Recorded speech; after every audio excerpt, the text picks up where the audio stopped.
Well, let's go ahead and dive on in. Dave, if you don't mind, let's put the flag up. I'm going to stand for the Pledge of Allegiance. I pledge allegiance to the flag of the United States of America and to the republic for which it stands, one nation, under God, indivisible, with liberty and justice for all. Thank you. Do I have a volunteer today for an invocation or an inspirational phrase? And if not, it's okay. I've got one prepared. Okay. You are the artist of your own life. Don't hand the paintbrush to anyone else. Those are your inspirational words today. I thought that was very nice. All right. I do see a couple of guests. We've got Jim Harvey with us today. Hi, Jim. Thanks for being with us. And Shane Nakamura, thank you for being here. Shane, you're our speaker today. We're excited to hear from you and learn about the Redmond or the baseball at Ridgeview here. We'll circle back to you here in a moment if that's all right. We're going to get through some regular business and then give you the floor here. I'm not missing any. I see a shark attack victim. That's kind of different. Let's see. And Mike's got sharks behind him, so that's always fun. We don't have any birthdays this week, so let's dive into some other announcements. Earl's still working on the Kiwanis food project. Collection date is December 4th, so keep that in mind. If you need a bag, he's got them available. Maybe he'd like to speak on that. I figured out how to change my picture around. We're going to have the food bag drive on December the 4th. If you need a bag, let me know. Continuing to change, we're talking about maybe having a place you can pick up the bags. If you need an empty bag, as against calling me, but I'll get information out to you on that later if we go that way. But if you need a bag, give me a call right now. We'd like to, again, try to collect 700 pounds. We're short a little bit last week, or rather last collection cycle. But this is a holiday season. The need's going to be great. So if you can find friends who would also take a bag, that'd be great. So thank you. Earl, are we not doing one in November? We're doing one in November, but we're collecting it on December the 4th because the last weekend would be the weekend of Thanksgiving and the Civil War game. So we put it off a week. Jane, do you have an extra light you can turn on? You look like you're in a witness relocation program. I'm sorry, Dave, I didn't hear you. I'm talking about Shane. Oh.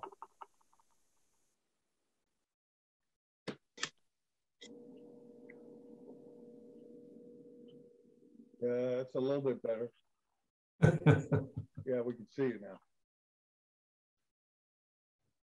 All right. The only other announcement that I have for you guys isn't even an immediate announcement. It's just a reminder that Seas Candy is coming.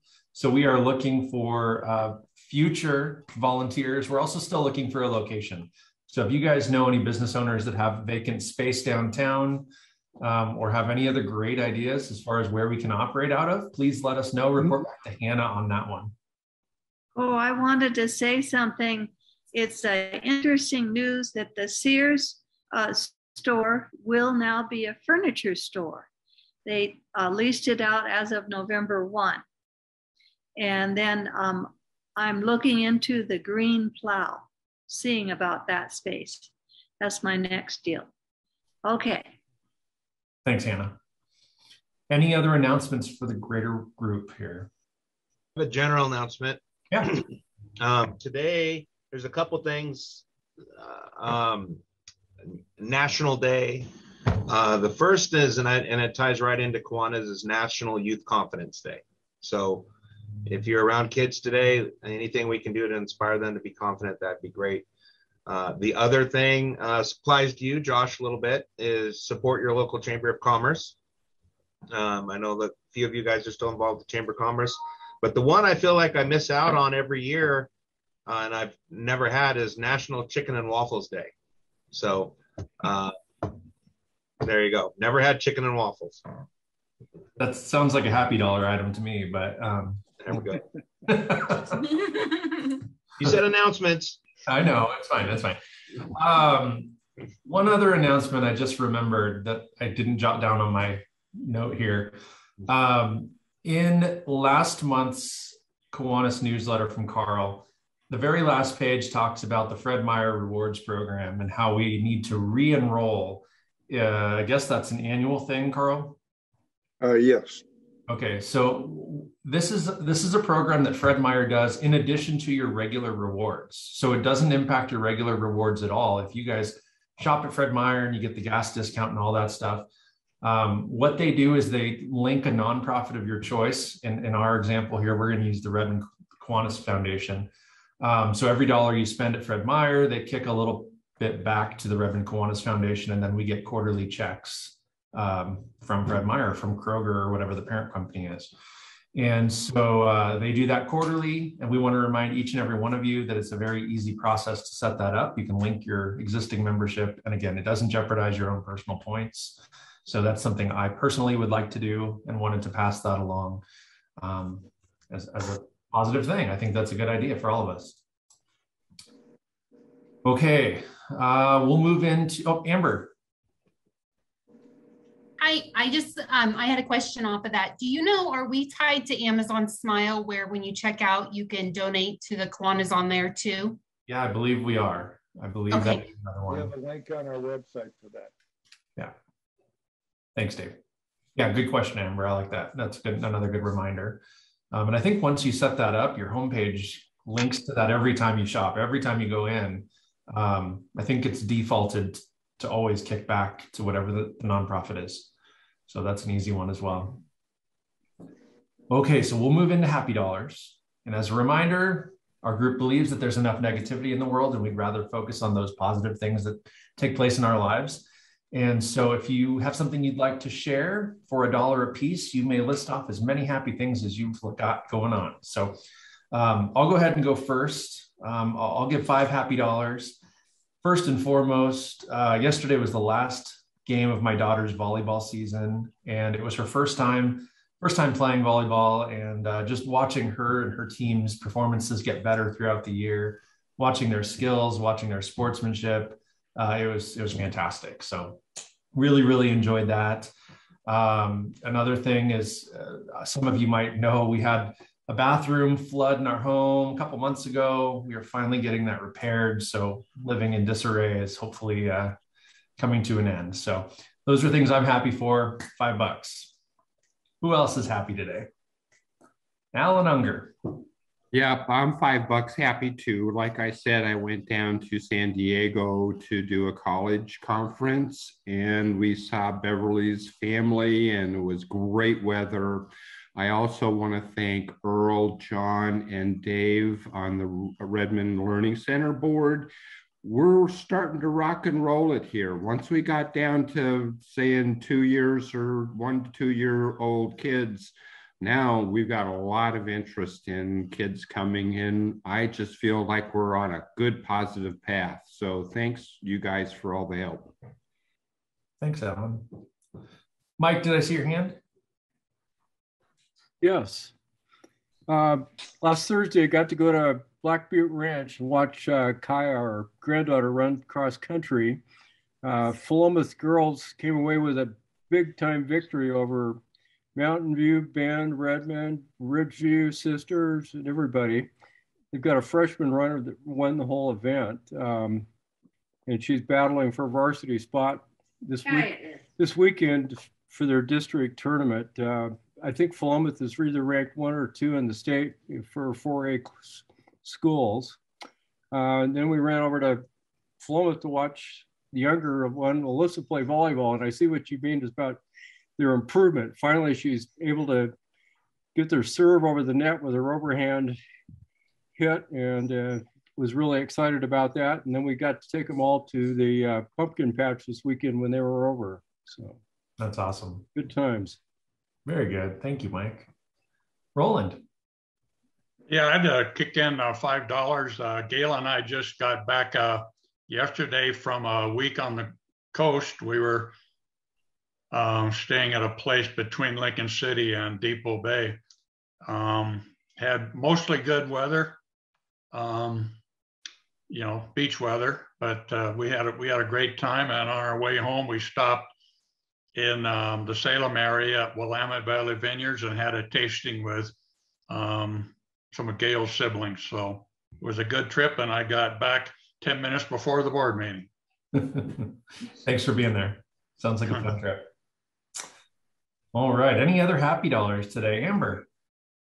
I was hoping to have some happy dollars today for the Red Sox, but we had a really rough inning in the ninth, so I appreciate it if everyone could really root for us today. So my happy dollars, I'm going to do 20 total. And I got to go see both my kids this last weekend, which was awesome. They both live farther away, so that was great getting to see them. And then the weather was awesome. We were down in Southern California.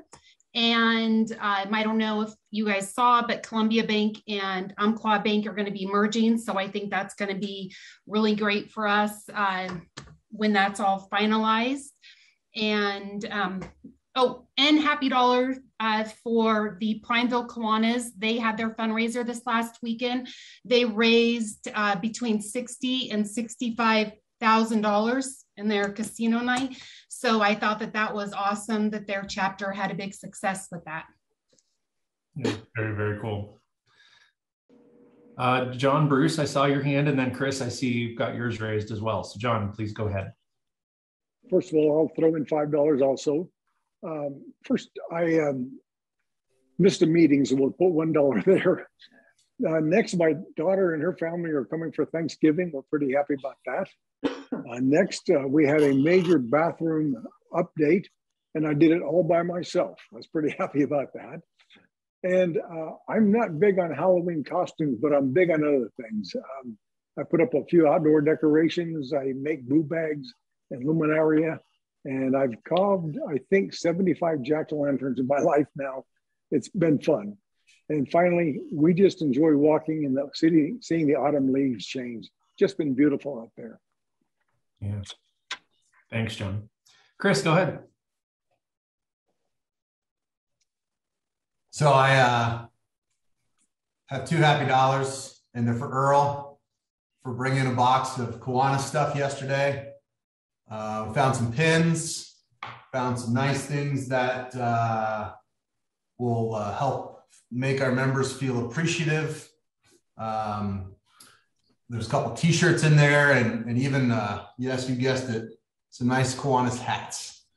So I look forward to donning this. It does fit. I just kind of grabbed it out of the box to, have a little character action. But $2 for me. Thanks, Earl.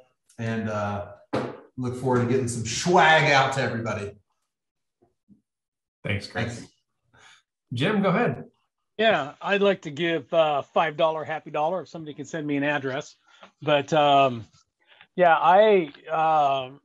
recently had the pleasure, my wife is telling me, of retiring, which is letting me be able to join your meetings. I joined the first one maybe a year ago or so, and I've been getting the weekly reminders, but Wednesday has always been my day to work.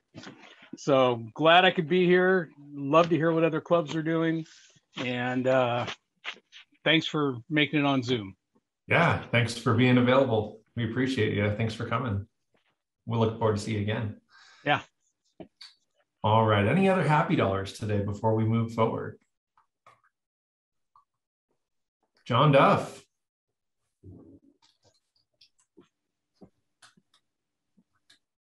You are muted, sir. Apologize. $1 for Olivia. Got to see her this weekend, and gosh, she just mom and I think she's doing great. Looks great, and she's obviously worried about her classes, but I can just tell there's a change in hers in the last couple months since she's been at school. So it's fun to see. And then just $2 other for everybody else being happy. And then Mike, how many dollars did you want? Mike Patrick. 5. Okay, thank you.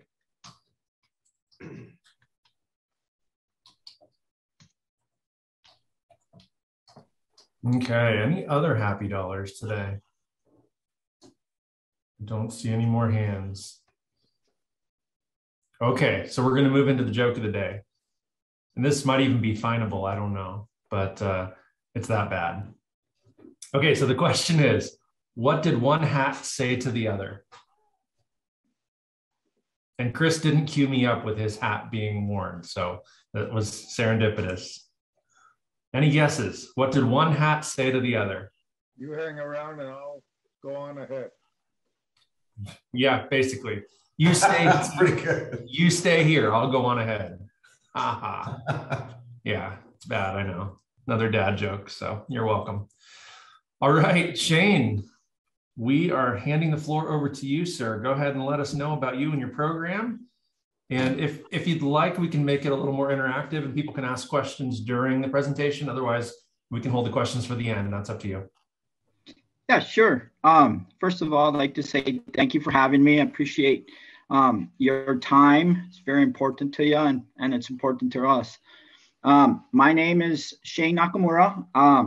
I was born and raised on the North Shore of Oahu in Hawaii, and I've been a resident of Redmond since 2003. I'm the new baseball coach taking over the program at Ridgeview High School, the varsity program, and working on to start our steps in building this program. For us, I've been part of the high school program for 7 years already, but I've been with the girls softball program for the last 7 years. And I've got some kids coming through the program, 4 of them. One, my oldest daughter's graduated already and over at Oregon State. And I've got a junior, a freshman, and then an 8th grader. So that's a little bit about me. And if you guys have any questions, please feel free to ask. I would like to have it a little bit more interactive. So in my taking over the program, Ridgeview's baseball program, I don't know how much all of you know about it, but they've been through several coaches over the last few years, 6 or 7 years, and we are trying to find a more stable environment for these boys. Hardworking, good kids, and really fun to be around. I've taken over this program, and we're lacking in facility maintenance. We're lacking in equipment. We're lacking in coaching availability, and obviously lacking in finance. But one of the biggest reasons I'm here today is I really want to figure out a way, and I've been racking my brain and some of the people closest to me on how to mend my baseball program back with the community and get them out there, get them to be a part of the community a little bit more, having them, work for the money that we need to get this program where we want it to be. So I'm really looking for ideas. I've been racking my brain and talking to some coaches around the state on how to, get the boys out there and provide services maybe for our community as well, in retrospect for some donations and try to build money that way. Also trying to build our program back to the point where we've lost, about 1/3 to 2/3 of our kids. We started off with 3 teams and 40-something kids, and we're down to 20 kids. So it's definitely mind-boggling for me, and looking for help and ideas in ways to be able to grow this, not just in a baseball type way, but in a community type way. I really feel that at the high school level, or at least with my baseball program, I can't speak for all high school level, there's a disconnect between what we had as kids in the community, and what these kids are having with the community right now. So I'm looking to really build a bridge between my community, our community members, and hopefully my baseball program. Hey Shane, you know, could I say a question real quick? So you came from, I don't mean to interrupt, but since you allowed questions, I want to jump in. You came from the girls softball? Correct. How long? I was with the Ridgeview girls softball program 7 years. Okay. Being someone who's newer to the community, can you maybe draw some parallels? Because it sounds like you've been there 7 years and you've probably seen some things happen with the baseball. So our softball program in the last 7 years, and I'll just give you some history on our softball program. We have I think we've got 3 Division I players that have gone Division I. We've got a bunch that have gone Division II, NAIA, and a few that have gone into community college. We've won since 2013, we have been league champs and won a state championship in 2019. Now, that's just kind of the history of the softball program and what we built there. For the baseball program, what we saw last year, we had Coach Dave Wells, and he's been there for 3 years, and I did an awesome job there. Before that, with years on past, we've went through 4 coaches from the span of 2013 to 2017, and a couple of those coaches were there for just a year. So building stability with this set of kids, or with the baseball community here at Ridgeview, was hard, because every few years they would have a turnover. And so that's kind of where we're coming into. I hope that answered your question. Yes, thanks, Shane. Hey, Shane.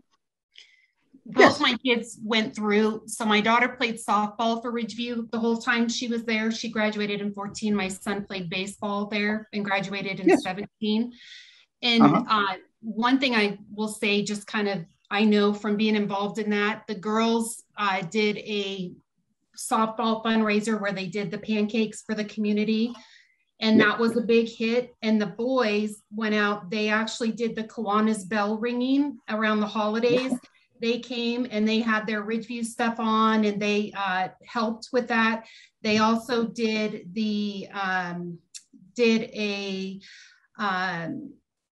hospice tree. They helped wrap up all the hospice trees and deliver them the day after the hospice event. They helped with the flags putting out and picking up one year for Kiwanis. And we also had a huge baseball dinner out at the fairgrounds that raised a ton of money. It actually raised the money for the clay field that was put in at the time. And so I would say those are all things that were really big, because people got to see the boys obviously delivering the hospice trees. They got to see them at the different stores during the bell ringing. I think it was a good way, they had their Raven stuff on. They were talking to people, making eye contact. It was just a positive experience for the boys. And I think for the community to see them out there giving back too. For sure. I totally agree. And that's exactly, things that we are looking for and getting to do. Because, from my perspective, if I want to get the community back involved and invested into my program, and even just out watching games, I think it's really important that they see our boys out there and intermingling with them, and creating some relationships with my players. I think sometimes with some of the boys coming through the program right now, they get used to, things handed to them and never really having to work for them. So I definitely want to put this group and future groups through more of a work program. We've been talking about a couple different options, and I want to see if I can put this into effect somehow. But holding a dinner, just for the community to come and meet the team. And then also being able to do, I have my own construction business, and being able to do just normal chores for people. If you need some pine cones picked up, some leaves raked, some bark moved, or something like that for a donation, you know, and then meanwhile, while doing that, you know, hopefully making and creating relationships between us and the boys for sure. So. Shane, oh, I'm sorry, Shane, it's Michelle Dow. No, go ahead. Yeah. I love that idea. You know, I know I'm thinking about Johnson Our Yard right now, but you know that, and also for the individuals that might be shut in, or you know, older folks that can't do their own yard work and whatnot. I think that's a wonderful idea that would really connect the boys to the community and to some of our older folks that really do need some assistance. Yes. Well, yeah, and I mean, I'm hoping, you know, you know, kind of getting connected with some of these people will be a huge deal for me.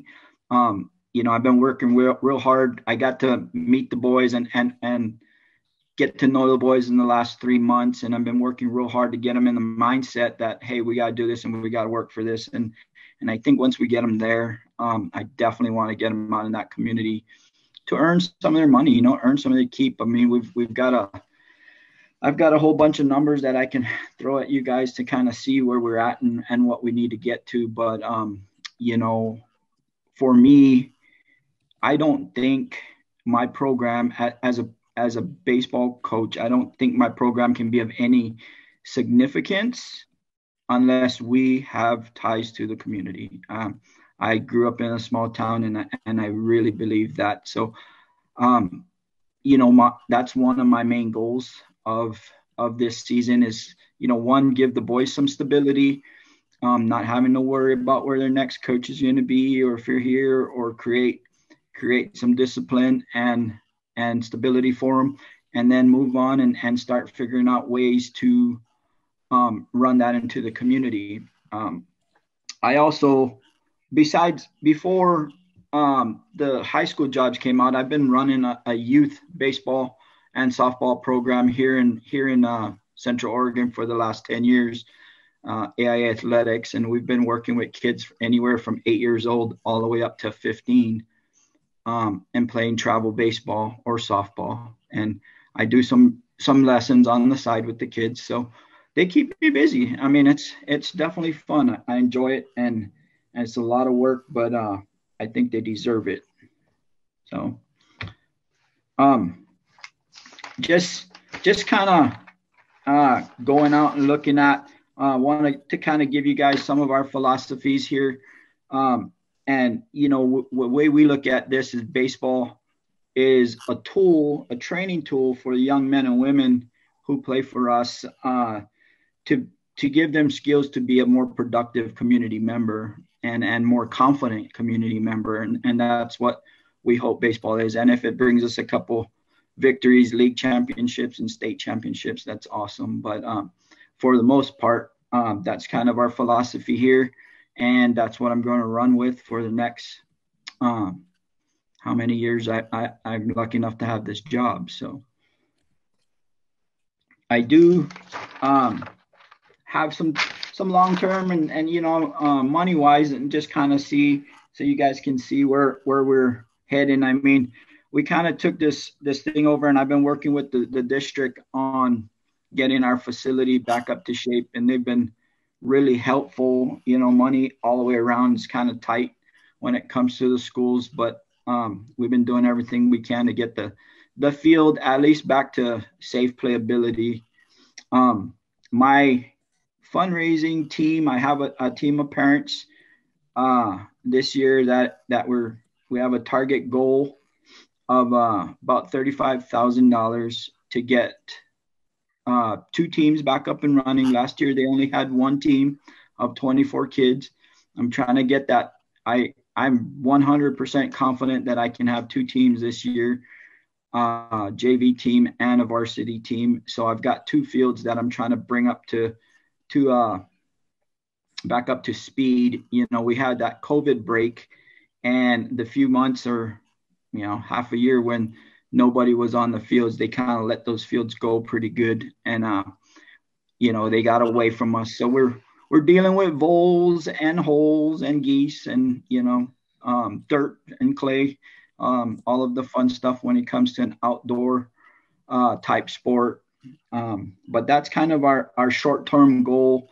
That'll get us field work, maintenance. That'll get us updated on some equipment. We're really short on baseballs. We're really short on protective screens and nets and stuff like that. So the stuff we have are kind of old and raggedy.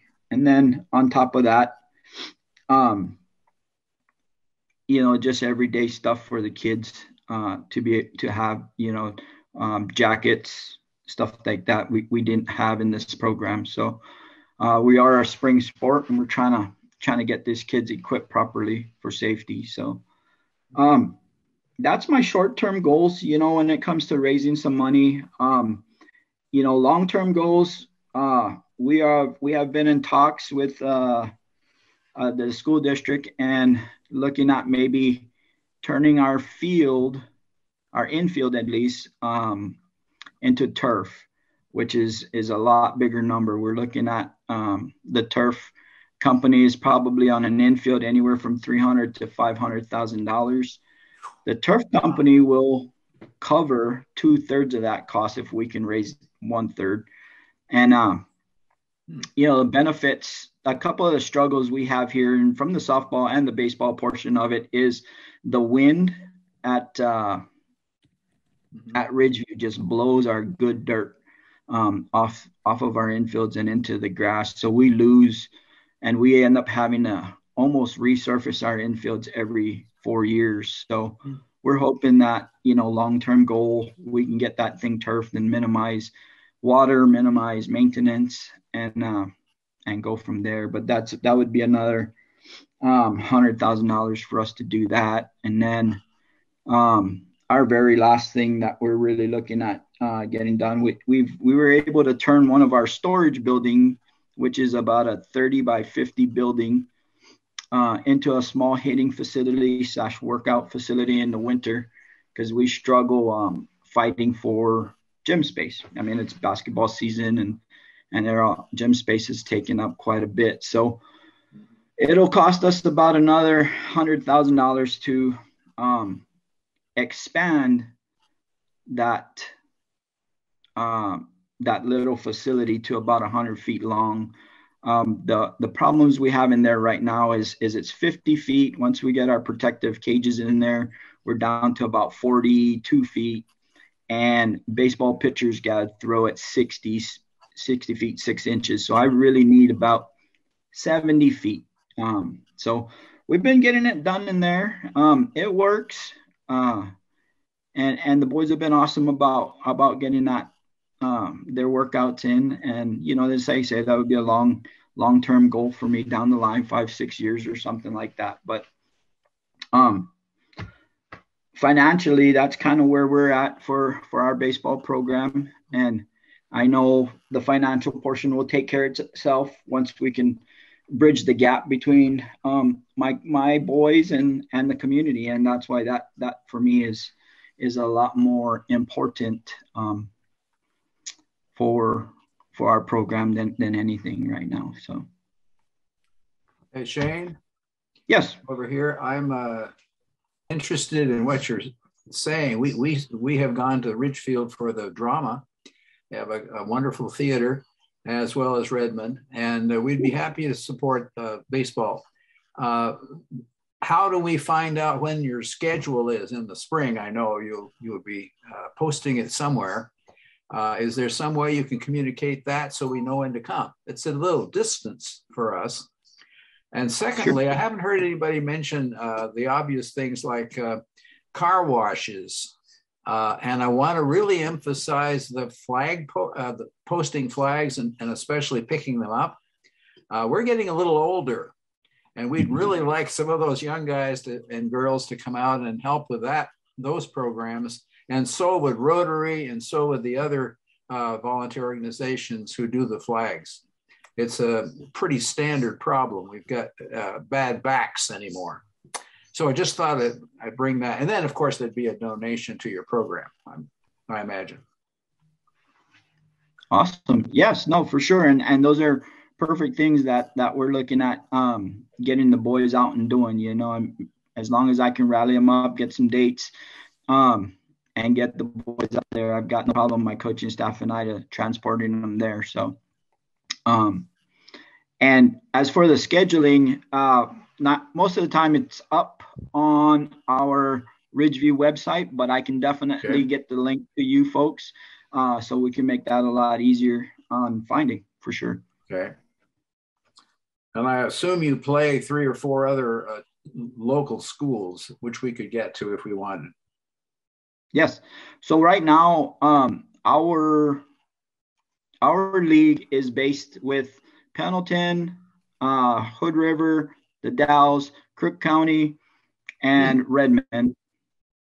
And we're a 5A school, but we do play our preseason games with Mountain View, Bend, and Summit. So, yep, we play a little bit of local, and then we travel a little. So,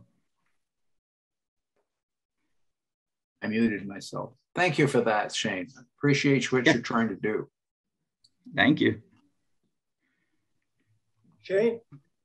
Yes, sir.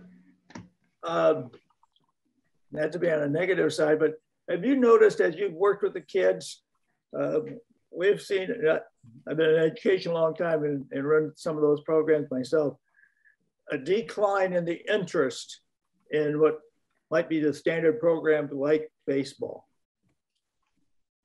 Yes, we did. We do see a major decline. And, you know, I hate to say it this way, but, you know, it's an instant gratification type deal anymore. You know, if they're not playing, then I'm going to move on and go play something else, or I'm going to do something where I can get this and I can get that. So we do lose a ton of kids. We're constantly, and I think that's what happened in the last couple of years, where we went from 3 teams down to 1. So, you know, just trying to bring back a growth mindset and understanding, you know, the team before conflict. I'm hoping that we can build this and get them a little bit more invested, you know, and invested to what they're here for, right? So, but there is a definite decline, for sure. Thank you. Yeah.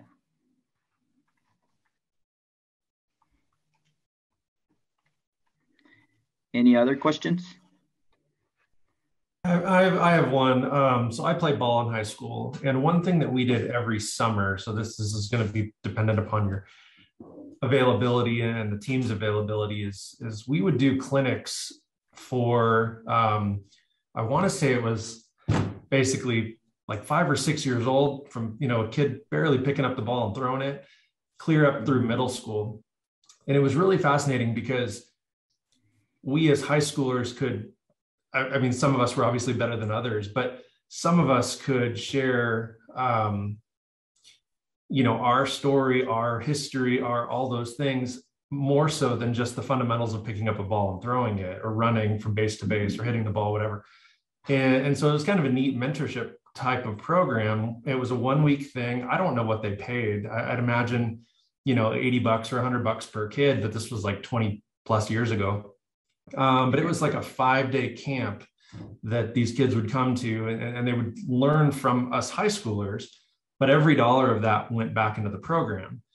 I don't know that would work in today's world quite the same way, but in theory, I would guess you'd get a lot of parents that would use it as like a daycare for a week. And I think that's where it wouldn't necessarily work. But back, you know, again, 20 plus years ago, this is in the San Francisco Bay Area, so there was a lot of kids, but it was packed every week. And by the time, I want to say it was my junior year, I think we did it for an extra couple of weeks. It grew, the program grew to the point where there was a waiting list, and then, you know, the coaches would have to figure out, can we add another week or do this, that, and the other. And I think that was a pretty successful program. We also did do an annual dinner, and I think that you know, that was said a couple of times. The dinners are great because you get the players' families that are able to maybe contribute or donate. You get other, you get the mayor, you get all these people, prominent people in town to come and support that type of thing, and you know, service groups and those kind of deals. And hopefully, you know, that helps build the awareness of the program, and it does make you more at the forefront in the minds of student athletes, families, and so on and so forth. And so, for what it's worth. Yeah, I totally agree. So we've got pretty lucky this year. So the school district got given some COVID money, and it went to athletics specifically, and getting kids out and about. So we actually ran a week-long free clinic for the kids that were the ages, I think they were third graders up through eighth graders. So we had a good, you know, 65 kids show up, and it was free for them. The district covered all costs. They gave us a $500 donation. And I think it was tremendous for my boys. They learned a little bit of, you know, having me as a new coach, a little bit of my philosophy and how I want to teach baseball, and then understanding like how to interact with these kids and take or give criticism, I think was huge for them. So we do plan on two things. We do plan on running an annual clinic because I, you know, talking about bonding with the community, I think to create a program and have a true program that the kids from a young age need to be bought in and love and want to be a Ridgeview Raven. And I think when they do that, and they're going to the games from a young age, and they're going to the clinics, and they feel invested and a part of that program, even if they're not playing there yet, and excited to be there at some point. And that's where I truly think the program will succeed. Until then, I think we'll still lose numbers. We just don't have any investment from our youth. So on top of building and creating clinics, and opportunities for kids to come in and work out and identify with what we do, I do want to get a hold of the youth programs around, not just the ones that I run, but Redmond Little League and the surrounding schools, and start building relationship with those people also. So I'm sorry if my accent's bad, guys. I'm born and raised in Hawaii, and I can never get rid of it. My boys look at me from time to time and they just go, what? All good. Loud and clear. Great. This is great. It's very interesting. And you know, I think there's just as much for us to get out of interacting with youth, and especially kids that are involved in activities. And I've seen that work as well, when you like supplementing picking up the flags and putting the flags in. You can work one-on-one, or, you know, get small groups, and it validates the kids, makes them feel better, gives them some, you know, validation. And then again, you just make that connection. And so I got to think that there's things that we do as Kiwanis where we need more bodies, and especially bodies that maybe can do some heavy lifting, and you know, they can have fun while they're doing it too. So for sure. Yes, I totally agree. And you know, and that's where, I mean, I would really like to lean on you folks to give me a call or reach out when you guys know you're going to need that. We definitely like an opportunity to be a part of that and raise our funds by working hard for it. So, and I'm hoping in the next few years this will stick, and and we can have this be a little bit more fluid thing with the baseball program and the community. So. Okay. Well, any other questions from anybody before we let Shane get back to his day? Okay, doesn't look like it. Well, Shane, thank you so much for being with us today. It's really great to learn about the program, and hopefully, we can help you in one way or another, whether it be by, financial backing or, again, offering donation or fundraising opportunities for you guys. We'd like to partner with you on that. So please don't be a stranger, keep in touch with us, and we'll do the same with you. Yeah, I suppose that's where we're going to end it today, unless there's anybody else who has, again, any last minute questions. Thanks for what you're doing, Shane. Awesome. Well, thank you for everything, guys. I appreciate your time. Yes, thank you, sir. Take care, guys. Everybody have a good day. Bye.